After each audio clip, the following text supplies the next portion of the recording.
বলতে পারেন আপনি জুলাই আন্দোলন ধারণ করেন, আমিও আন্দোলন, কিন্তু যিনি ভোটার সে চিন্তা করবে এই দুইজনের মধ্যে কে ধারণ করে। আপনি কি মনে করেন সেটা আপনি বলেন না, মানে আপনি কি মনে করেন? আমি যদি মনে করি আপনি আমাকে বলেন, আপনি রাষ্ট্রপতিকে যখন অপসারণ করলেন না তখন আপনি কি বললেন? আপনি বলতে আমি রূপক অর্থে বলছি, আপনি বিএনপি না, আমি ওইটাই মিন করছি, আচ্ছা, বুঝতে যাতে দর্শক যাতে মিসআন্ডারস্ট্যান্ড না করে। আচ্ছা, আমি যখন রাষ্ট্রপতিকে তাড়াতে চাইলাম আপনি তখন বললেন যে নাকি সরাইলে সাংবিধানিক সংকট হবে। কেন হতো না এটা? কেন হবে? তাহলে তো প্রধানমন্ত্রীকে তাড়াইলে সাংবিধানিক সংকট হওয়ার কথা। সেও তো সাংবিধানিক নির্বাচিত পদ, এবং সে চলে গেলে সংবিধান চলবে কেমনে সেই দিক নির্দেশনা যেটা নাই সেটা আপনি কাভার হয়ে গেল, আর এইটা কাভার হবে না, কারণটা কি? আমি সেই বিতর্কে যাচ্ছি না, কিন্তু আপনি সরান নাই, আমি সরাইতে চাইছি, আপনি সরান নাই, আপনি তার পক্ষে ছিলেন। এরপর আসেন একটা পর্যায়ে দাবি তুললাম আমরা, মানে আমি ছাত্রদের পক্ষে বলছি, মনে করেন যে আওয়ামী লীগের রাজনীতি নিষিদ্ধ করতে হবে। আপনি কি বললেন? না, আমরা কোনো এই রাজনৈতিক দলের নিষিদ্ধ করাটা আমরা সাপোর্ট করি না। তাহলে কি দাঁড়াইলো রেজাল্টটা? আমি নিষিদ্ধ করতে চাইলাম, আপনি বাধা দিলেন, ফলাফল কিলো দলের নিষিদ্ধ হইল না। তারপরে কি হইল? এখন ছাত্ররা নিয়োগকর্তা ইউনূস সাহেবের, ছাত্ররা তার উপর প্রেশার দেয়, এদিকে বিএনপির প্রেশার, পার্টি নিষিদ্ধ করা যাবে না। উনি একটা মধ্যপন্থী জায়গায় গেলেন, কোথায়? যে বিচার না হওয়া পর্যন্ত কার্যক্রম স্থগিত থাকবে। এটা কিন্তু একটা মধ্যপন্থা অবলম্বন করছেন ইউনূস সাহেব। কেন? ছাত্রদের চাপ এবং আপনার চাপ, মানে আমার চাপ আর আপনার চাপ। ফলে কি হয়েছে, এখন সময়ের ব্যবধানে কিন্তু আজকে এই প্রশ্নটা আসছে যে আপনারা যখন বিএনপি যখন আওয়ামী লীগকে নিষিদ্ধ করতে দিলেন না, তাহলে 35% ভোট অথবা 25% ভোট নিয়ে তারা মাঠে আছে, তাহলে আজকে আওয়ামী লীগের নানান জনের কথা নানান কর্নার থেকে আসতেছে, তাহলে ইনক্লুসিভ নির্বাচনের দিকে আপনারা গেলেন না কেন? ইভেন বিএনপির লোক এমনও কোনো জনসভায় বলছে, আমি নামটা বলছি না, জনসভায় বলছে যে বিএনপি যদি নির্বাচনের ক্ষমতায় যায় তাহলে একটা মধ্যবর্তী নির্বাচন ইনক্লুসিভ হবে বলে আমরা মনে করি। হ্যাঁ, একটা কথা এসছে। তাহলে আপনি নিজেই এখন স্বীকার করতেছেন যে মধ্যবর্তী নির্বাচন হবে। এই সব কিছু যদি আপনি মিলান তাহলে বোঝা যাচ্ছে বিএনপি লম্বা সময় থাকতে পারবে না। আপনাদের বক্তব্যই তো, মানে আমি বলছি আপনাদের বলতে বিএনপি, আমরা রূপক অর্থে বলতেছি। তো এইসব বিষয়, এরপরে আসেন আরেকটা বিষয়, আপনি দেখেন জামাতের আমিরের একটা অ্যাকাউন্ট হ্যাকিং নিয়ে কথা উঠলো। আমি টেকনিক্যাল বিষয় বুঝি না ভাই, এই জন্য আমি খুব টেকনিক্যাল বিষয় খুব জোরালো বলবো না, কিন্তু ওনারা ফাইনালি বের করছেন যে বঙ্গভবনের একজন কর্মকর্তা পাওয়া গেছে এবং তার ইমেল আইডি এখানে ব্যবহার হয়েছে। আমি আগেই বলছি আমি টেকনিক্যাল ম্যাটার বুঝি না, but it is a fact যে তাকে পুলিশ জিজ্ঞাসাবাদ করতেছে, গ্রেপ্তার করছে কিনা আমি জানি না, ডিবি তাকে নিয়ে গেছে সেই বঙ্গভবনের। এটা একটা বিরাট ডিমেরিটস, মানে সামনে নির্বাচন, সেই নির্বাচনে আইডি হ্যাকিংয়ে বঙ্গভবনের একজন কর্মকর্তা ইনভলভ হয়, যারা যেই বঙ্গভবনের রাষ্ট্রপতিকে আওয়ামী শক্তির পক্ষের শক্তি এবং জামাতকে আওয়ামী বিরোধী শক্তি, জামাতকে ডিসলাইক করে রাজাকার হিসাবে আওয়ামী লীগ বা বিএনপি যাদের কথাই বলেন। সুতরাং এটা কিন্তু একটা টাচি ইস্যু আজকে পর্যন্ত, জিনিসটা কিন্তু হালকা না। এবং এটা জামাত পারছে কেমনে? মানুষ মনে করে যে জামাত প্রশাসনের ভিতরে স্ট্রং, না, তা না, জামাতের টিম আছে। আমার ব্যক্তিগত ধারণায় জামাতের কাছে অন্তত 150-200 ব্যারিস্টার পাবেন, জামাতের কাছে আপনি 200 ইঞ্জিনিয়ার পাবেন বুয়েটের, জামাতের কাছে জাদ্রেল 200 ডাক্তার পাবেন, পেশাজীবী পাবেন, ইভেন আপনি মিডিয়ার লোকও পাবেন।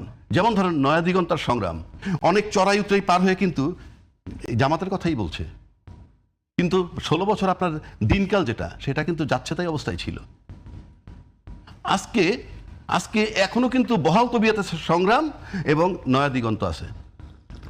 আর একটা প্রতিষ্ঠান সবচেয়ে বেকায়দায় পড়ছে আপনার বিএনপিকে লিফট দিতে গিয়ে, সেটা হলো প্রথম আলো। অল থ্রু সে বিএনপির বিরোধী, অল থ্রু, যেটা শফিক রহমান সাহেব ক্লিয়ার করছে, আমরাও দেখছি। সেই লোকটা যে এখন বিএনপির পক্ষে এসে কথা বলতেছে, সবচেয়ে বেকায়দায় আছে উনি। বেকায়দা কেন বলছেন? এটা তো একটা সময় আসে কাউকে না কাউকে সমর্থন করতে হয়। না, এটার মানে কি? না, এটার মানে হচ্ছে আপনার আইডিওলজি নাই। আপনি যখন আপনার আইডিওলজিটা চেঞ্জ করে ফেলবেন, ইউটার্ন নিবেন। প্রথম আলোর ইউটার্ন নিতে দিচ্ছে আজকে বিএনপির এই কভারেজ দিতে গিয়ে। এই যে ইউটার্ন নেওয়াটা, তার দীর্ঘদিন যে 16 বছর সার্ভিস দিছে বিএনপির বিরুদ্ধে এবং পতিত সরকারের পক্ষে, সেখান থেকে যখন আপনি ইউটার্ন নিয়ে আইসে না, তখন যদি আমি দেখতাম, যদি প্রথম আলো দেখে যে তখন বিএনপি যে আদর্শ গ্রহণ করতো, সেই আদর্শের জায়গাতে বিএনপি যে বিশ্বাস করতো, বিএনপি যে আচরণ করতো, সেই সমস্ত কারেকশন হয়েছে, তখন কি প্রথম আলো সমর্থন করবে না? সেই আদর্শের জায়গায় আসতেছি। আপনি আদর্শের পরিবর্তন, ভালো কথা বলছেন। তার মানে বিএনপি তার আদর্শ চেঞ্জ করছে। না, আদর্শ বলতে আমি ওইভাবে মিন করি নাই।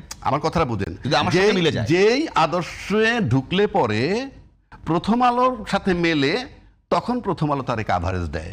তার মানে প্রথম আলোর আদর্শে আমি ঢুকছি, আমার আদর্শে প্রথম আলো ঢোকে নাই। যদি আমার আদর্শে ঢুকতো তাহলে 16 বছর ধরে আমার আপনি কি মনে করেন আসলে কার আদর্শে কে ঢুকছে? এই আমি মনে করি প্রথম আলোর আদর্শে আপনি ঢুকছেন। কিরকম? তা না হলে আপনি এমন হতে পারে না যে বিএনপির আদর্শ প্রথম আলো ধারণ করছে এখন? বুঝাচ্ছি আমি, যদি প্রথম আলো বিএনপির আদর্শ ধারণই করত, তাহলে খালেদা জিয়াকে যখন 21 আগস্টের গ্রেনেড হামলা হইল, তখন আপনি সব কিছুর আগে প্রকাশ করে দিলেন কি এই 21 আগস্টের গ্রেনেড হামলায় তারেক রহমান এবং খালেদা জিয়া জড়িত। কিচ্ছু হয় না, খালি বোমা হামলাটা হয়েছে, আপনি বলে দিলেন। তারপরে অন্যান্য যে চাঁদাবাজ টাজ প্রসঙ্গ, ভাই আমি বলতে চাইনি, সব ধারাবাহিকভাবে প্রথম আলোতে আসে। এরপরে যখন মইনুল হোসেন সাহেবের মইনুল হোসেন রোড দিয়ে খালেদা জিয়াকে বের করে দিল, নো কমেন্ট। আপনি যখন তারা কারাগারে নিয়ে গেলেন, নো কমেন্ট। তার মানে কি? তখন সে প্রথম আলোর আদর্শে ছিল না। বেগম খালেদা জিয়া জিয়ার আদর্শে।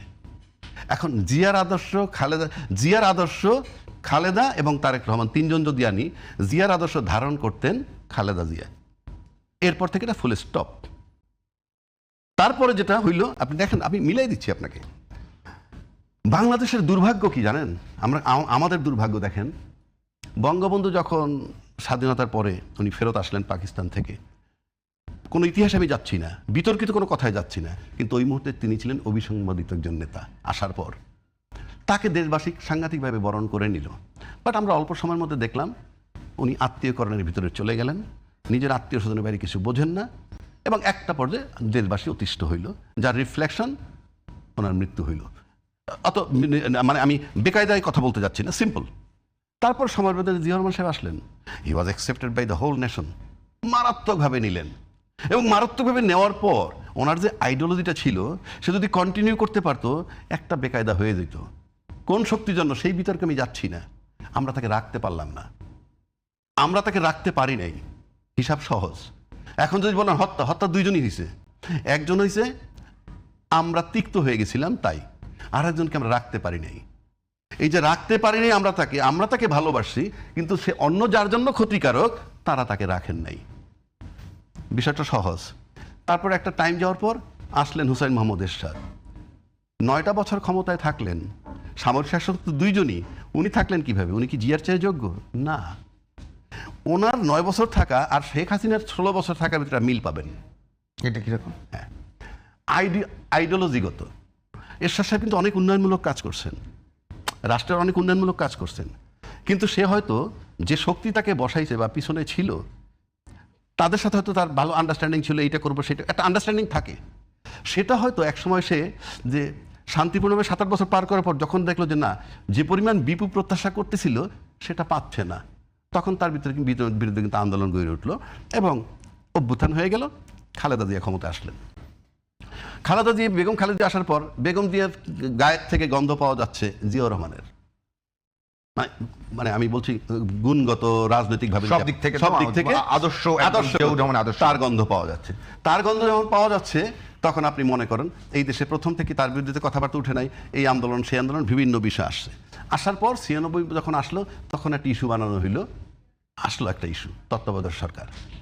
সেখান থেকে নতুন সরকার এসে গেল। তত্ত্বাবধায়ক সরকার পর আসলো প্রথম শেখ হাসিনা 2001 থেকে, আবার 2001 না 96 থেকে। 96-র পরে আবার চলে আসলো খালেদা জিয়া। তখন দেখলো যে না, তো গভর্নমেন্ট খালি অল্টারনেটিভ হবে। কেন? মানুষ 5 বছর পর পর অতিষ্ঠ হয়ে যায়। অতিষ্ঠ হয়ে গেলে সেকেন্ড অপশন কি থাকে? এবার আপনি আমারে মাইট দিছেন, মারছেন বলে আমি ভোট, আপনি মারছেন জনগণের, ভোট আমারে দিছে, আবার আমি জনগণের মারলাম, ভোট আপনাকে দিছে। এই যে অল্টারনেটিভ হইতে গেলে লক্ষ্যে পৌঁছানো যায় না, যেখানে আওয়ামী লীগ যে লক্ষ্যে পৌঁছাইতে চাইছিল, তখন আবার আওয়ামী লীগ মনে করলো যে না, তত্ত্বাবধায়ক সরকারটা বাদ দিয়ে দরকার, এবং বাদ দিয়ে কিন্তু সে লম্বা সময় ক্ষমতায় থাকলো। এই যে লম্বা সময় যে সে ক্ষমতায় থাকলো আর এরশাদ 9 বছর থাকলো, এর ভিতরে একটা মিল পাওয়া যায়। বেগম খালেদা দিয়ে কিন্তু যেহেতু জিয়ার আদর্শ লালন করতো, সে কিন্তু একটা সময়ে যাওয়ার পর ওই তত্ত্বাবধায়ক সরকারটা বাতিল করে তাকে কিন্তু আর ক্ষমতায় যাইতে দেওয়া হয় নাই। কারণ যে আদর্শটা দেশবাসীর জন্য প্রয়োজন, জিয়ার যে আদর্শটা দেশবাসীর জন্য প্রয়োজন, সেইটা লালন করতেছিল খালেদা জিয়া। কিন্তু একটা সময় খালেদা জিয়া যখন আউট হয়ে গেলেন বা আউট করা হইলো, যেভাবেই যাক, তারপর বেঁচে ছিলেন দীর্ঘদিন, ক্ষমতায় কিন্তু যান নাই। এরশাদ সাহেব যখন আউট হয়ে গেলেন সেই 1991 সালে না 90 ডিসেম্বরে 91 থেকে মারা গেলেন 2009-এ। মোটামুটি অনেক লম্বা সময় জীবিত ছিলেন, ক্ষমতায় কিন্তু আর যেতে পারেন নাই। তার মানে ক্ষমতায় লম্বা সময় থাকতে হলে আওয়ামী লীগের গুণে গুণান্বিত হইতে হবে, এবং সেই আওয়ামী লীগের গুণে যিনি গুণান্বিত হবেন তিনিই কাভারেজ পাবেন প্রথম আলোর। আজকে বিএনপি যে প্রথম আলোর কাভারেজ পাচ্ছে, হয়তো প্রথম আলো মনে করতেছে আওয়ামী লীগের